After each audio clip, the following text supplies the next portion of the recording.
Hey, what's up, world? It's July 28th, 2022 at 11:05 a.m., man, and I'm telling you, this has just been the never-ending righteous grind. So much is coming together right now in my head. It's unbelievable. I when I first started this whole thing out, it's impossible not to make movie references because I'm a movie producer, I'm a television producer, but then I became an investigative journalist. I've had interest in all sorts of different things from science, technology. Politics was my major in college, and then business and everything that constitutes, quite frankly, success. So I'm a big, firm believer in free markets and democracy and fair playing field and the best people rise to the top and competition. And I've always loved competition. And here I am at this stage of the game, and I can't stop at this moment thinking about Scully in Avatar. I love the movie Avatar. James Cameron's Avatar grossed over $1 billion back in the day. It's going to come out this December with V2 Under the Oceans. I can only imagine, all of the new material that's come up, but it's going to be pretty much the same story. I mean, I don't know if you could have gotten more precise about the way the world works than Avatar, obviously in a fantastical realm. But I think, Avatar, among other films, really um, filters the human experience in a beautiful way, particularly society and the decisions that we have to make, right? And right now, what's unveiling in front of my eyes is extraordinary. And I hope, I pray, I got to believe that I'm connecting with some of you out there. I just need to connect with more, monumentally more, because of what it is that I have access to what I've done. I know it sounds a little bit selfish to use myself as the first person, like I've done something glorious to bring you a truth that nobody else will, but it's the fucking truth.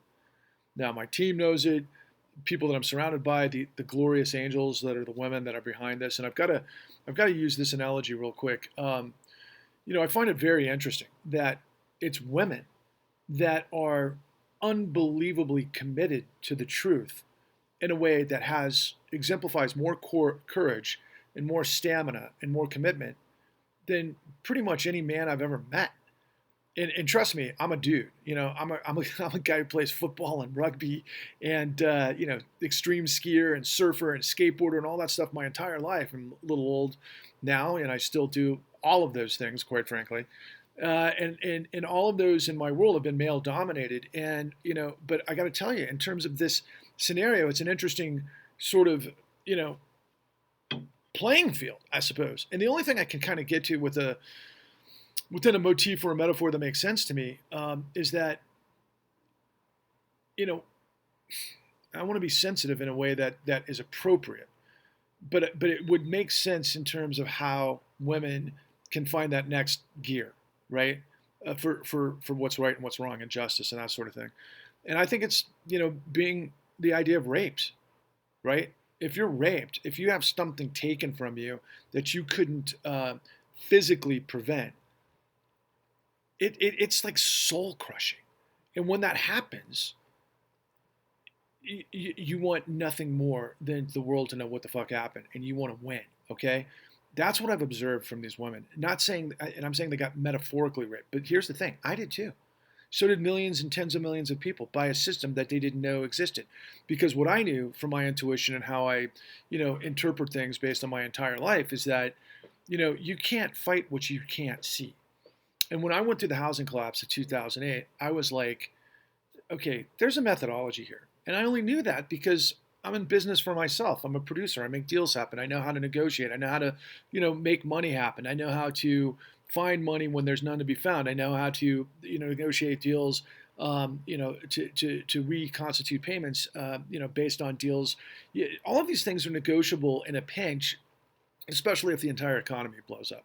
But that didn't happen in 2008 to me. In fact, I knew I was getting played. I knew there was some leverage somewhere that didn't exist, and I had to pull the threads, and I went on this monumental journey to discover the fucking truth. That's the www.thecon.tv. www.thecon.tv. Got to emphasize that because it's really the most important story of our times. But it's one side of the proverbial coin from what I'm about to lay on you. So over this past weekend, or what am I saying, weekend? It's Thursday, but over the past couple of days, it's become really, really interesting. And in fact, I'm gonna get a call here in a couple of minutes, so I better keep this tight. From a gentleman by the name of Ray McGinnis, who wrote the book Unanswered Questions. It's a story about the 9/11 families who went to Congress and the senators and everybody post the what we call the 9/11 commission hearings, based on a lot of material that the government wouldn't endeavor. And the reason they did this is because they were putting together a class action against Saudi Arabia, but they want the world to know what's going on. But the way this is all coming to a head right now is because of the Live tour. I think that's how it's pronounced. It's LIV. It's this insane Saudi-backed tour that stole a bunch of PGA players, including one of the A-listers, Phil Mickelson, guy who came from my same school. I actually met Phil back in the day at a party that we threw. I've been a fan of Phil Mickelson for a very long time. I've been aware loosely of his career, but I knew just from the scuttlebutt in the media out there that Phil had a major gambling problem and got into a pinch and decided to go play on the Saudi tour, right? Which is an insane gut punch to all of us who are Sun Devils, particularly because of the great sacrifice that Pat Tillman made in the wake of 9/11 versus what Phil Mickelson is doing in Saudi.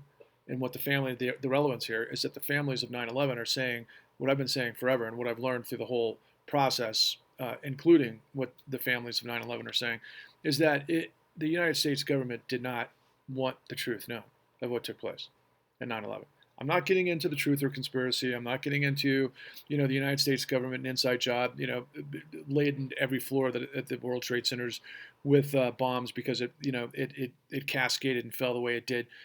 That's not where I am. Where I am is on the intelligence failures of what took place because of what's known, which is public information that nobody in media puts together. And what's driven me nuts over the last many years is, for example, everybody in mainstream media, it can be outraged by the death of Anand Khashoggi, well, that was his dad, Khashoggi, the Washington Post journalist that ultimately was murdered and then, just disgustingly carved up with a bone saw to get rid of the evidence. And and we know this was from Mohammed bin Sultan, the MBS, the guy who's basically the young prince who will be king of Saudi Arabia, where he's in pretty much control of everything in Saudi. And he was a kid during 9/11. So I don't blame MBS for what took place during 9/11. But the Saudis themselves, the royal family, the government, had been exporting Wahhabism and involved with Al-Qaeda and, of course, Osama bin Laden and all of the things that were involved with Al-Qaeda's presence in Afghanistan. We funded them through the CIA when we were, playing, the global role that we always do with the Russians at that time. Our CIA was heavily involved with Al-Qaeda. A lot of terrorism took place in the 80s and the 90s, and it was ongoing. And then, of course, we had, 9/11. And there's a lot of unanswered questions about 9/11 that are huge. But the point that I'm getting to is that, so there's a tour stop at none other at Donald Trump's New Jersey golf course, what I think it's at Bedminster.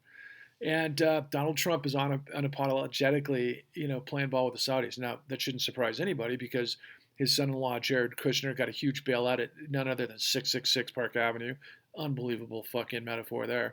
And then, of course, Stevie Mnuchin, the former Treasury Secretary of the United States, immediately raises like $4 billion, I think it was, from the Saudi Sovereign Wealth Fund, and he's basically managing, their money, and there was all sorts of, insane corruption happening at that time. But here we are in 2022 on a weekend's eve where Phil Mickelson, former Sun Devil, betraying really the 9/11 families, our country, and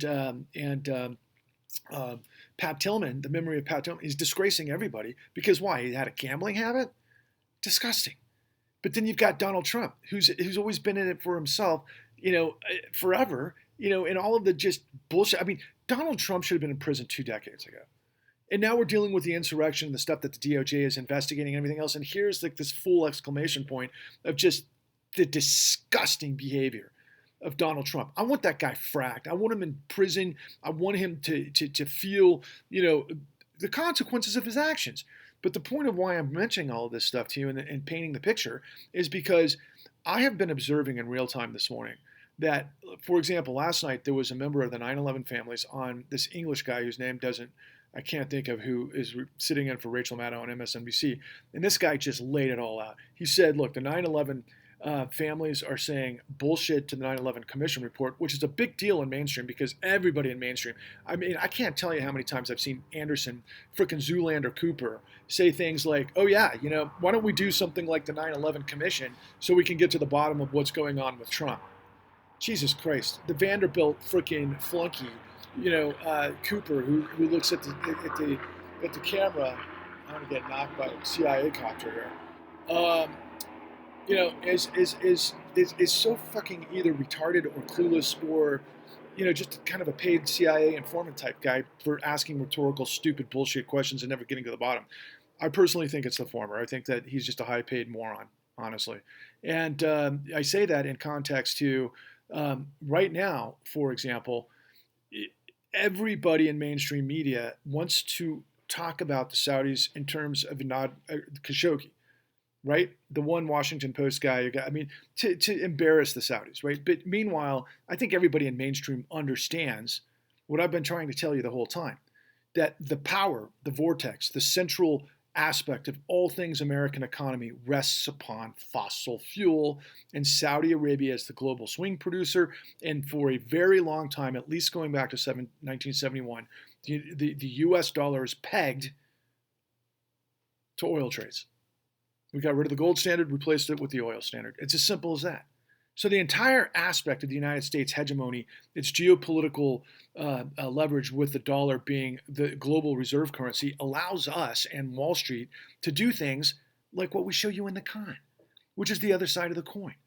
So the point of this, again, to stay on track, is that the 9/11 stuff right now with the families, and I saw this last night on MSNBC, they just said outright the Saudis were involved with 9/11, which they were. This is public information, the 26 redacted pages. The wife of Bandar bin Sultan provided material support to Jacksonville terror cells and the sleeper cell in San Diego, of which, of course, Phil Mickelson is from, which means that they were involved. Why were they involved? Who else was involved? Well, no Dick Cheney prevented CIA and FBI from talking to each other. There's gazillions of questions that have never been answered because, for example, the 9/11 Commission report was only $4 million, okay? You can't get a lot done with $4 million to uncover a situation that literally cost this world unprecedented amounts of money, of blood and treasure. We've been at war for 20 years, but apparently that's the point, okay?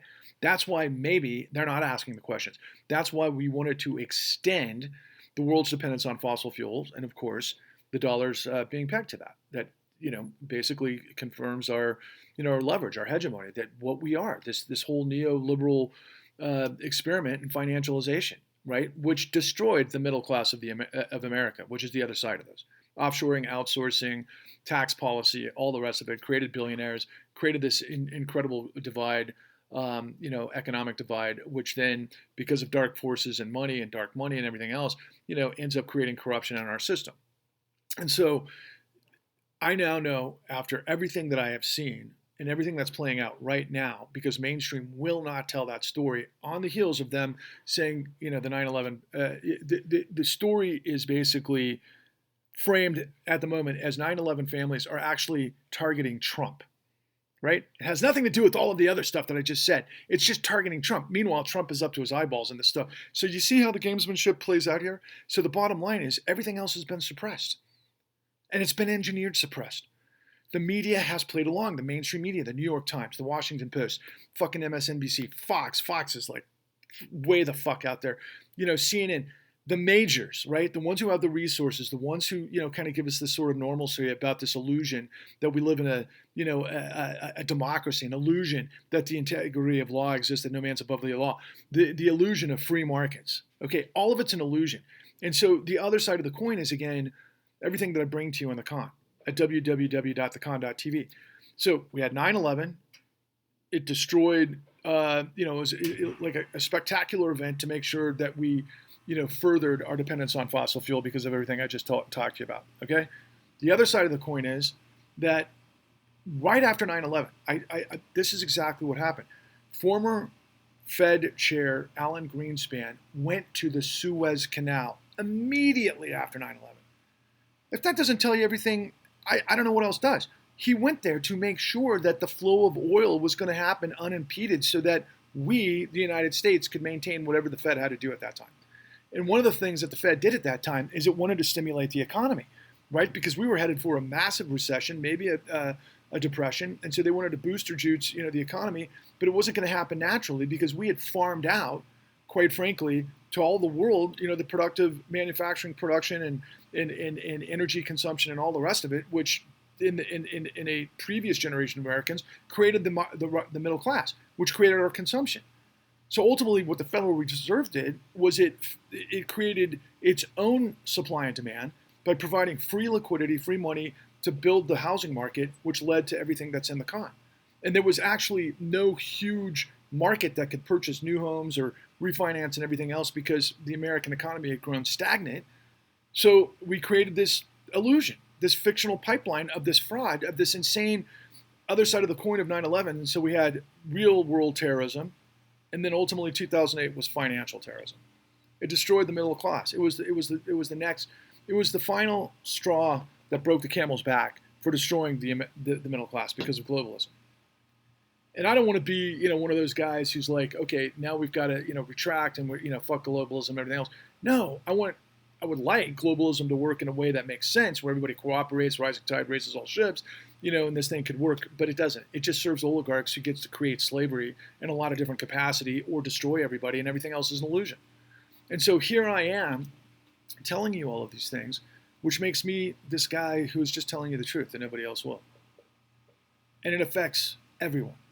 Not only does it affect everyone, it affects the humanity's ability to be able to sustain itself on this planet. And the illusions are quite extraordinary. I mean, literally, the government of the United States, Congress, if you were informed and motivated, if you have already had enough because you got destroyed in the courts by documentation fabrication in the courts that they steamrolled you because servicers and hyena law firms were basically stealing your house. And many of you know that. Many millions more should absolutely have to learn that. Because the other side of hiding 9/11, it's basically whitewashing and bulldozing 2008. And why did they do that? Well, because they had to hide that all the courts literally used illegal documentation to foreclose illegally on millions. Okay? They stole houses to give back to the financial system. They got free money from the wipeout after they wiped everybody out. They fed themselves back like pigs at the trough that they are. Disgusting human beings like Donald Trump. He's just a mid-level player, but I'm talking about BlackRock. I'm talking about all the big players, the heavy hitters, all of our financial system. They got trillions and trillions of dollars for wiping everybody else out, and they pay no cost. They're above the law. There is no law. They lied, stole, and deceived every step of the way. This is trillions and trillions and trillions of times bigger than Watergate, and I'm the only one telling you. Me and my team, these courageous women. And why do I do it? Well, because I believe in liberty and justice above all else, and the integrity of law. And I believe in free markets, and I'm a competitor, and I see villainy. I know that there is nothing this country cannot achieve when it puts its mind to it. My biggest inspiration, among others, is American history, the Revolutionary War, the battle of the Civil War and the North winning over slavery, and then civil rights, and then our battle over fascism and our victory over fascism. I mean, in the end, the good guys always win in the United States, with periods of really bad guys and long periods of bad guys in control. We're at that crucial moment right now, and it is like some crazy science fiction movie that I'm talking to maybe a handful of people probably. I mean, it says that we've reached millions of people on TikTok, on YouTube. We've got 300 and some odd subscribers. We need millions. We need millions upon millions to see the con. Right now, I'm sitting on top of all of this information, particularly as it relates not just to 9/11. Like I said, the author of the book who tells the entire story of 9/11 and the families of 9/11 is just about to call me because I'm going to try to get him on Paul Jay's show, who I've been a guest on. And ultimately, Paul Jay is, I think, the seemingly the ultimate expert in all things hidden by 9/11. That's one side of the equation. The other is everything that we put together in the con.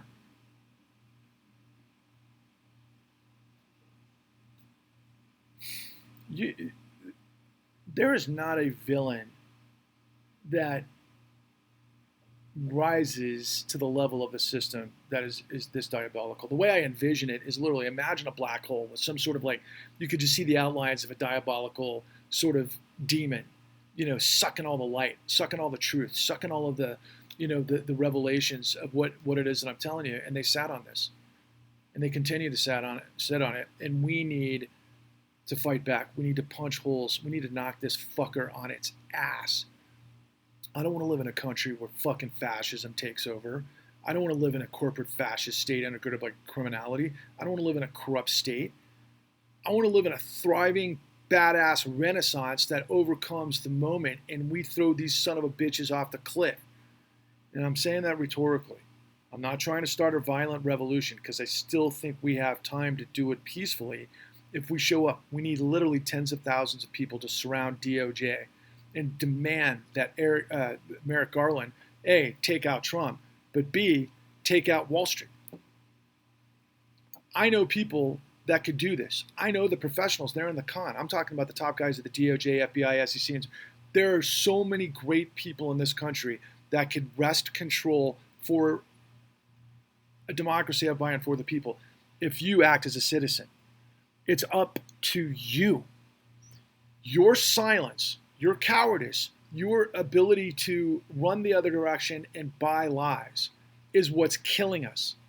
We need you to understand the truth. So you might ask me if you're on the other side of this, well, then give it to me for free. Okay, guess what? There's an option. You can go to your local library. You can go, I can't even remember, it's called Hoopla. You can download it on your phone or your whatever, and you can watch it at the library for free. Otherwise, you spend $10, $10 for the truth that is destroying humanity's ability to survive. It's exponentially larger than anything we have ever seen in our lifetimes. Is it the answer to everything? Yeah. We're at a crossroads. I've been fighting this fight for the last, I'm going to say it's the last 13 years. It is 13 years. It's 13 fucking years. And 13 means a lot to me. And I'll just finish with this. I got to find a way out of this. But look, 13 in Judaism means the 13 principles of God.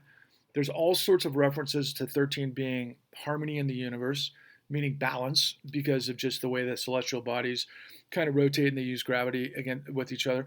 13 also means revolution. There are 13 colonies in the United States. It all came from, the evolution of the Knights Templars, who got this information supposedly to challenge the status quo from Jerusalem during the Crusades. They take it back to France. They ended up getting set up, which is Friday the 13th, by the King of France and the Pope. The Holy Roman Empire went against the Crusaders, who became a challenge to their power. And on Friday the 13th, they betrayed them all and they murdered them, but they still apparently, through secrets, created guilds, and they created the Builders Guilds, and that was the Renaissance in Europe. And ultimately, the Scottish Rites and all that kind of stuff, which had a huge influence in the American, original 13 colonies. I mean, all this stuff's metaphor, and it seems kind of silly, but it's fucking right there. Just look at your goddamn dollar bill. 13 levels of the pyramid to the all-seeing eye. Now, a lot of the other guys turn this, and this is how humanity works. You can spin anything. If you're in control and you're the bad guy, you can make it. They can say like I'm some sort of like villain, right? And they can say that I suck the blood out of children or something like that. And if you don't know me, maybe you're like, because somebody in your church or congregation looks at me and they, hey, that guy's the guy you got to be aware of. This is how we do it, right?